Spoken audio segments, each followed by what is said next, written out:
let me introduce myself at first. So my name is Gleb Pomykalov. I'm the engineering director at Workato. So I work with Rust since 2017.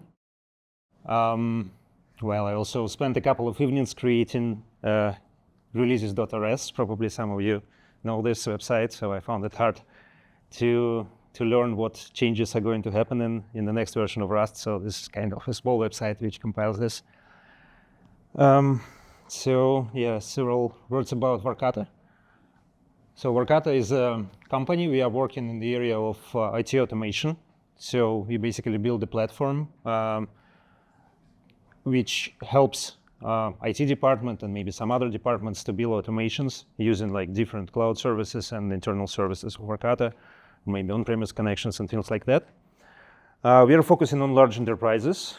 We are kind of a leader on the market. So this is like a Gartner quadrant. There's a kind of a business metrics where you can see Workato is in the top, the leader in the market, along with a few other companies. This is like a 10 years old startup, pretty late stage startup, but still startup, so we didn't enter the IPO yet. Yeah, we are really heavily focused on reliability. That's probably the biggest specific of the company. So since we work with the data of large enterprises, so it's extremely important to be secure and to be reliable. We have large hubs in US, Europe, Singapore, India, and we are remote friendly. Actually, we are hiring around the world. So yeah, here is like the main concept of Workato platform. This is called the recipe. So recipe is basically a sequence of steps where we can work with different external or internal systems. So for example, if something happens, I don't know, whatever in Salesforce, we can do some actions using the data from Salesforce, I don't know, create a file somewhere or send a message to Slack, MS Teams, whatever. There are like hundreds of integrations, and we also support building custom integrations. Yeah, so this is kind of a low-code platform. So you don't need like very specific skills to build pretty complex workflows. Actually, if you look into our customers, at the beginning they thought that there would be like several steps on recipe. So now we have hundreds of steps on many recipes. So this is pretty complex systems. Well, I just told about recipe automation. We also do API management. We have on-premise integrations, some products in the area of AI, low-code applications, and we have some homegrown services which can be used instead of like external integrations. So just an example, instead of using S3, you can use our internal file storage to store files and to work with files. So I'm representing the emerging services team. So this is a team who preliminary work with Rust. Sometimes we have to go into other technologies, but we are not really happy with that.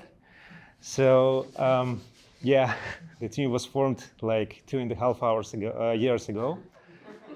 Not hours, yeah. Yeah, and currently we have 9 engineers together with me. So yeah, we mostly work with Rust. Currently we have 5 production services. We have 1 production WASM library, which is used in several other components. And we are working on new services in the stage of prototypes or early development. Here's the example of the service we are building. This one is built specifically with Rust. So this one is called table storage, very complex one. Actually, so we provide the way for our customers to create tables and to upload, to actually manage the table, manage the data in the table, query it efficiently, update and sort records, delete records. With pretty big limits, so we allow storing up to 1 million records by default, which can be extended. We allow storing up to 100 columns. And so everything should work really well, efficiently, and with high performance. Another example is file storage. So the file storage is actually something, you may think about it as an alternative to S3, but in fact it has some advantages over S3 because we support very specific use case which are usable if in our platforms, like good integrations with recipes, so we can watch for changed files, we can react on changed files, we specifically support CSV file type and can efficiently access CSV file, derive schema, and things like that.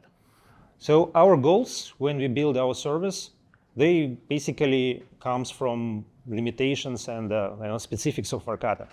So for example, responding with internal server error is mostly always treated as a downtime or incident.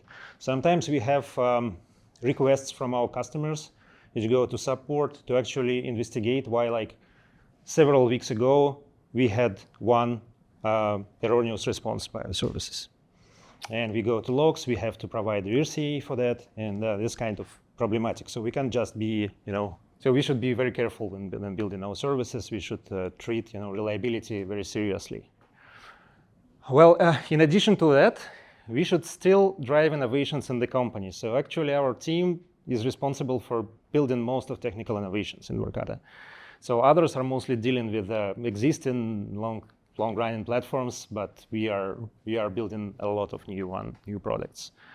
And we have to really move fast, starting from proof of concept toward production services. So sometimes we start with some ideas which we don't really understand how we can implement it, or if it's possible to implement it or not.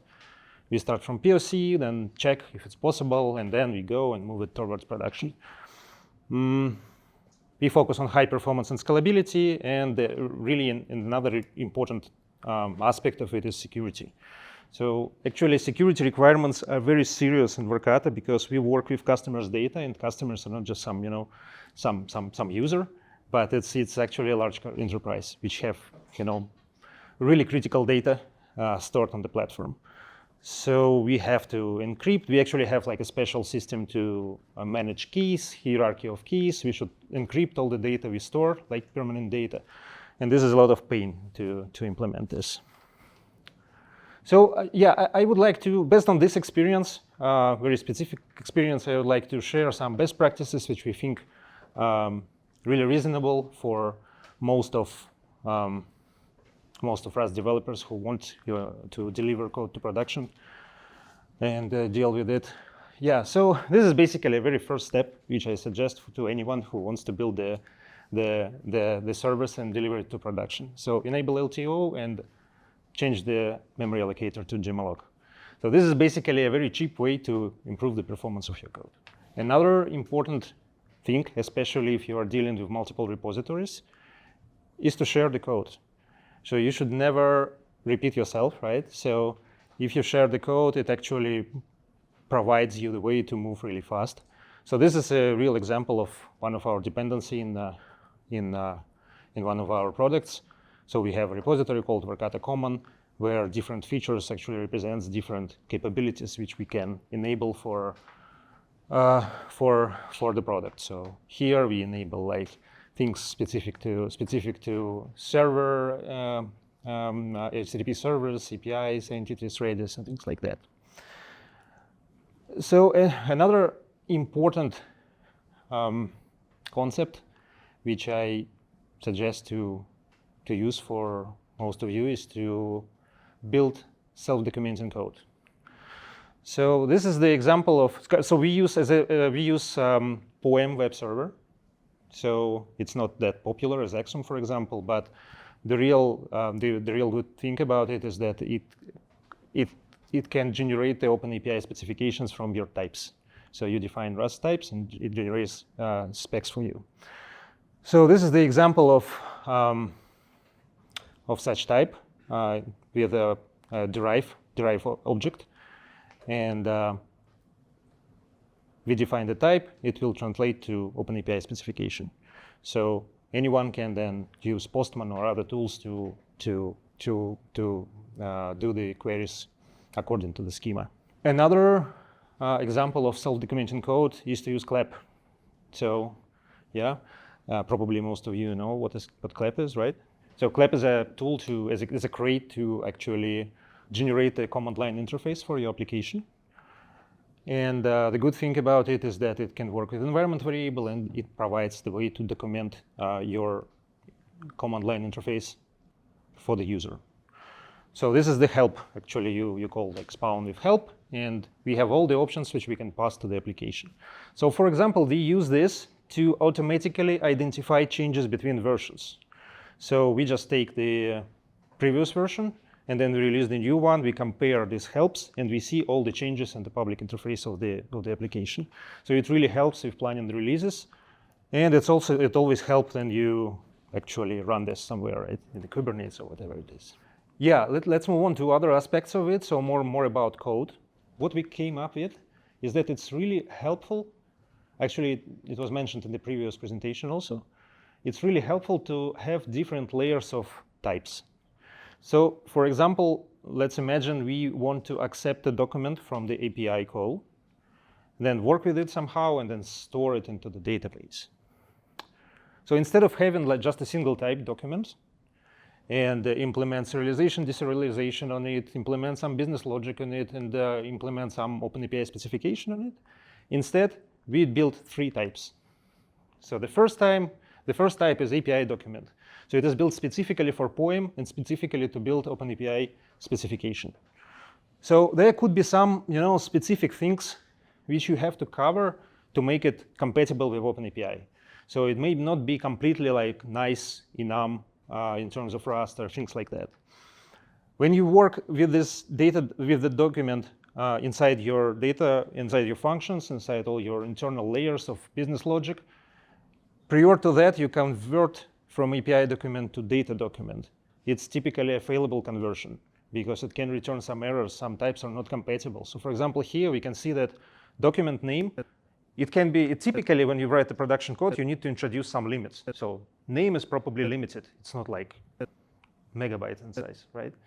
So we do this conversion. If it doesn't match the rules behind document name, it will fail. So you end up with working with data document type inside your business logic, and you are sure that it is correct in terms of types. So now it is impossible that this type holds some incorrect data. And then we have another layer called stored document. So this is how we serialize the data and store it into the database, or whatever, database, S3, whatever you choose. So the big difference here is that we actually have to maintain backward compatibility compared to data document. Data document can be refactored in any way, and we don't lose anything, so it just works, right? But if you refactor and change the stored document format, the serialization format changes, and we are not backward compatible with the previous implementation. So as you can see, different layers have different limitations, and this is why it is so important to actually define your types differently on different layers. A few words about architecture. So typically when we start, we have a very simple architecture. So some services are really small. They can have like, 2 API endpoints, and there is no reason to make it complex. So let's say we have API layer, and then it just goes to a single service, which have a specific function per each API call, and then we do something with the storage, maybe some small business logic. We go to Redis, we go to the database, whatever it is, and this is pretty simple. So we always start from that. Once it becomes more complex, we start introducing some elements of domain design. So there could be multiple domains which are splitted by some business logic, some area, and they can have multiple repositories inside. Each repository will have its own storage, and domain service may actually work with other domains through infra services. So this is a part of domain design. So I don't want to focus on that too much. So if you're interested, just you can go and learn these patterns. How we test. So actually, out of different options of testing with Rust, well, for sure, some tests are sometimes it's reasonable to write unit tests for very isolated small components. This is fine. But when we test on a system level, when we test scenarios, so we prefer to use Cucumber. So Cucumber is based on the language called Gherkin. So it provides you the way to actually define tests like that. So the sequence of text lines, which can be parsed by special definitions and perform particular actions on the API level, for example, right? So this is the real example taken from one of our repositories. So this is it's really easy to read it, and after some additional instruments like templating and things like that, it becomes really useful. So in addition to that, we kind of very pedantic, and we enable all strict checks by Rust compiler and by Clippy. So I'll actually focus on that a little bit later. So yeah, another interesting fact about tests, we really believe in randomization tests. Is anybody familiar with the fuzzing prop testing techniques? So basically the idea is that sometimes you can't just test all the scenarios. So sometimes you just want to make sure that some random input works with your functions. And there are basically two approaches. The first one is simple. It's called prop testing. So we just put random data and that's it. Just do many 1,000 of tests with random data and check some invariants. So for example, you serialize random data and then deserialize and check that it actually equals. The initial one equals to the resulting one. Fuzzing is a little bit more complex concept. So the idea is pretty similar, but in addition to that, we get instrumentation of the binary, and the randomization happens not completely randomly, but based on the coverage and things like that. Yeah. So the nice thing about Bolero is a crate, is that we actually just define a single test, and then we can run prop tests or fuzzing with it. So it's just the same interface. Other approach requires using separate crates for prop testing, separate crates for fuzzing. So this is why Bolero is really nice. And in some projects we use it really heavily. Actually, a huge amount of tests are written in this way. A little bit about CI. Actually, we pay a lot of attention to hygiene for our projects. So we check just everything we can check in the CI.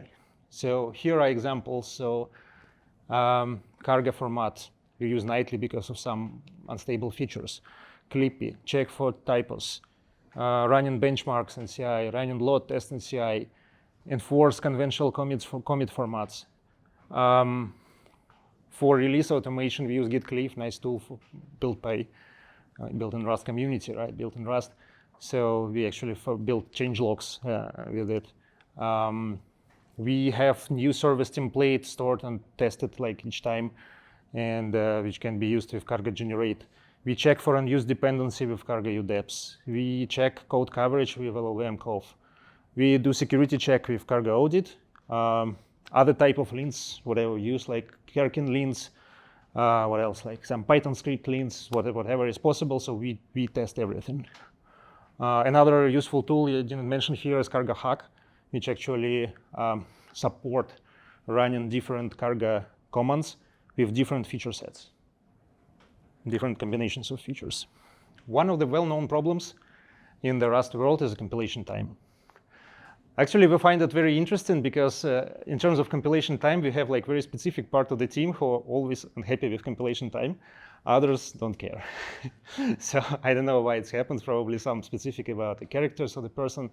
Maybe it's hard to wait or something like that.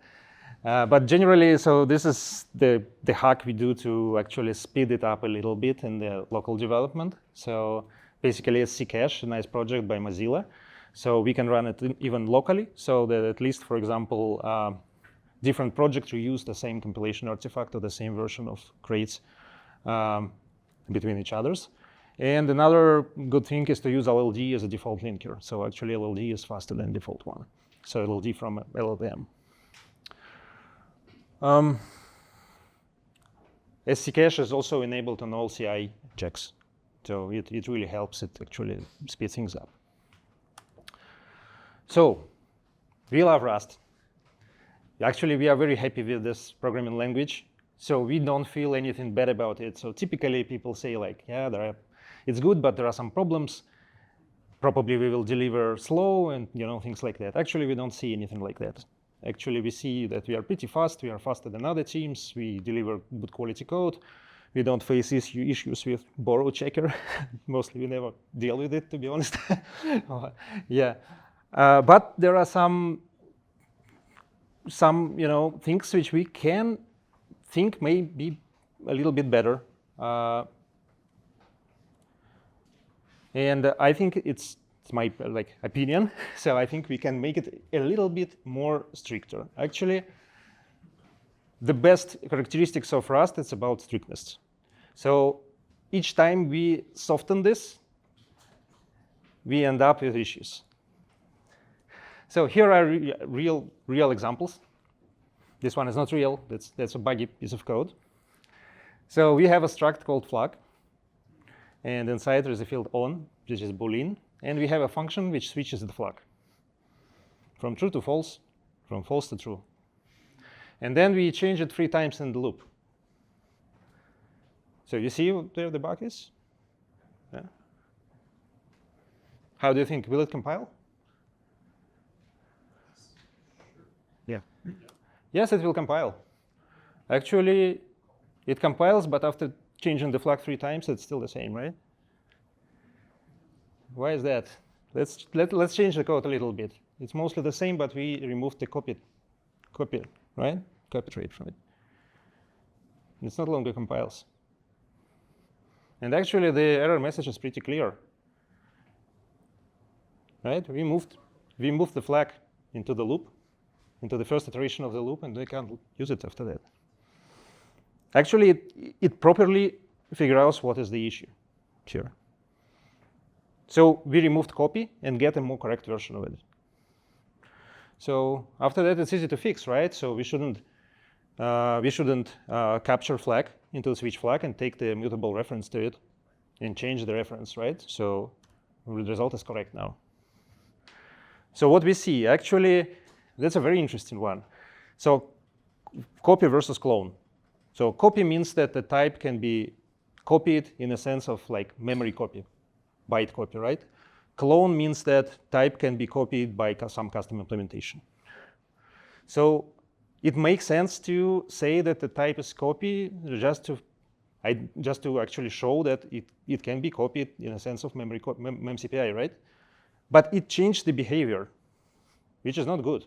So actually, copy made the Rust compiler pass in the buggy version, pass the copied version of the flag several times into the function.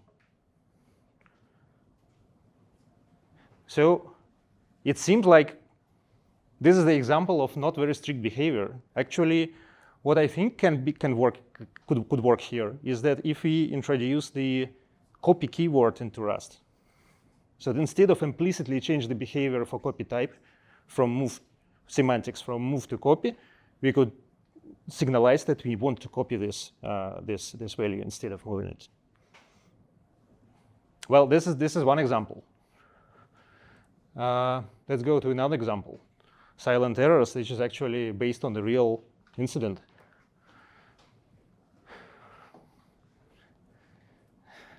So do you like this code? What could go wrong, right? So we just need to convert seconds to milliseconds, right? So this is actually how it looked, right?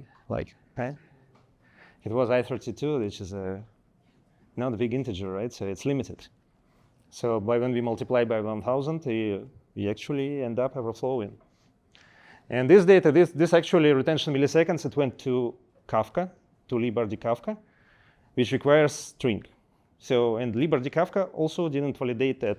Well, there was like minus. It just dropped minus, so something like that. Failed with errors, so there were like a lot of errors there. Happily, we didn't affect real customers with that. So we were able to fix it really fast. So what is the problem here? Again, so when we just use multiply symbol, it doesn't check for overflows, right? So we just think it would be okay. Well, this is the proper fix for that. Don't use bad types. So if you want to show what duration is, just use duration type. Yeah, this works. Another solution for that, maybe not particularly for that problem, but generally how we should work with it and how we set up our Clippy checks, is to disallow such operations, disallow unchecked arithmetics. Always use checked operations.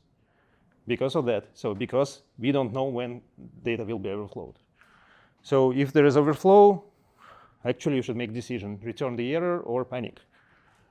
Yeah, this is again that slide about our Clippy checks. There are a lot of them additionally to that, everything just to make things a little bit more stricter than it is by default. And then we go to the very important topic of errors and panics. So these are two examples. So which one is correct?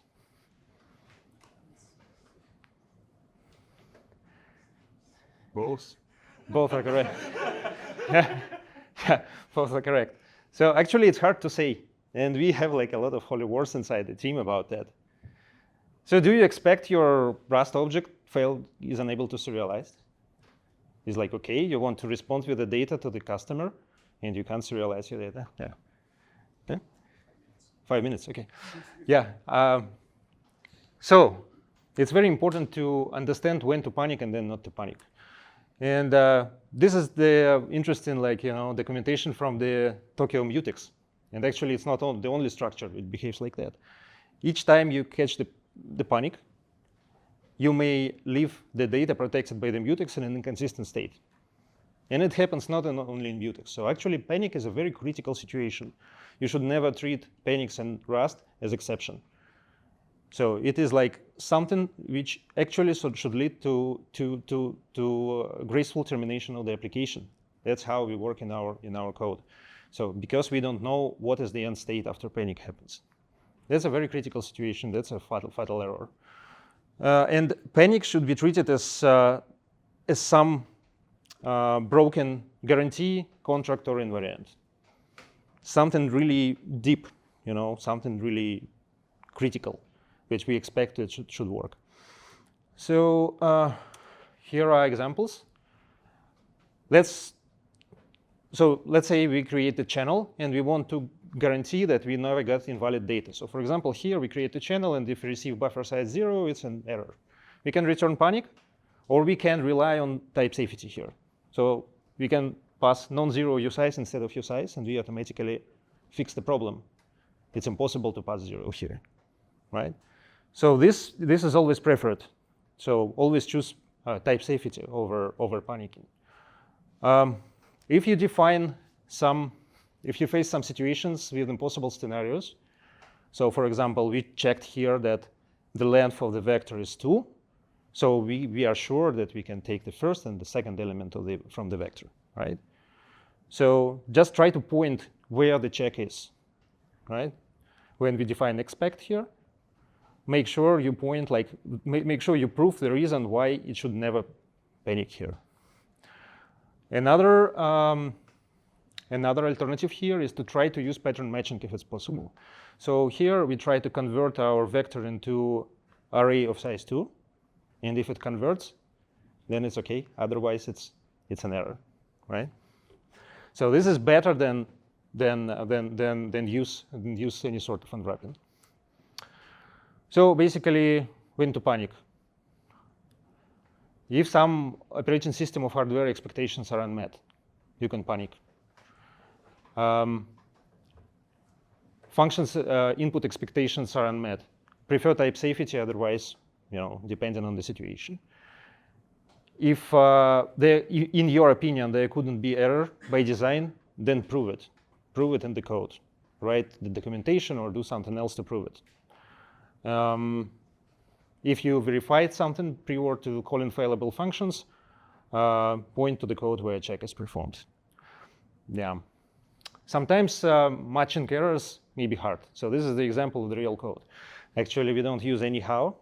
We use this error, and there could be a complex chain of errors, and it may be pretty complex logic. And I think Rust can do better here. Actually, probably Rust is the best language in terms of dealing with error, but it's still not good enough. I think there could be a lot of good things to improve. So yeah, something about async code. So we should never forget about Tokyo. I'm talking mostly about Tokyo, but it doesn't matter actually. The whole async model is about cooperative multitasking. So cooperative multitasking means that we can run multiple tasks, but it's the responsibility of the tasks to actually yield execution, right? So when we do something like that, something like loop in the async code, you should always think about yielding the execution, because you may end up blocking the executing thread for too long. I mean, asynchronous execution thread. There are other options using blocking thread, use block in place. Otherwise, you may end up with your service just not serving as you expect. So it can hang for seconds, right, and not being able to do meaningful operations. Yeah, this is the example of how we handle this. So actually, a very big problem which I don't see much of work in the community. When we serialize or deserialize JSON, a very typical format, depending on the size, it can actually become a critical blocking operation. So if it's large, just imagine 100 megabytes JSON. So it will block your execution for a long time.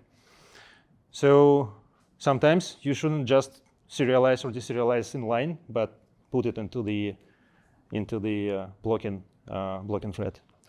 And here's our the graphs, how it works in our case. So we have a special wrapper called Async JSON. So it actually, based on the size, it decides where to go. So we can see some operations may take 5 milliseconds or more, which is a lot for executing on the asynchronous thread.